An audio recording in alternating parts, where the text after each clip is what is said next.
এক সাহাবী এসে বলছে, ইয়া রাসূলুল্লাহ, প্রতিবেশীর খেজুর গাছটা বেঁকা হয়ে আমার বাড়িতে আইসা পড়ছে,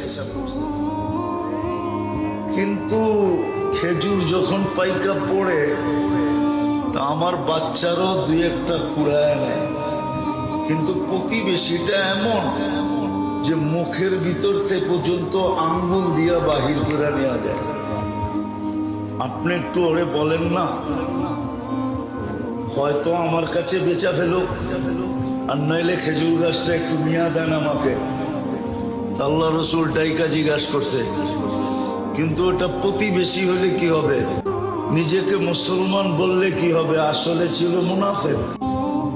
আল্লাহ রসুল বলছে, খেজুর গাছটা দিয়া দে, জান্নাতে একটা খেজুর গাছ তোকে নিয়ে দিব। তো বলছে, ইয়া রাসূলুল্লাহ, এটা ছাড়া যদি আরেকটা বলতেন তো দিয়া দিতাম। এটার খেজুর গুলো আমার বাচ্চার খুব পছন্দ। তো পাশেই দাঁড়ানো ছিল আবু দাহদা রাদিয়াল্লাহু তাআলা আনহু। নাম ছিল কি? আবু দাহদা, দাহদা না, দাহদা।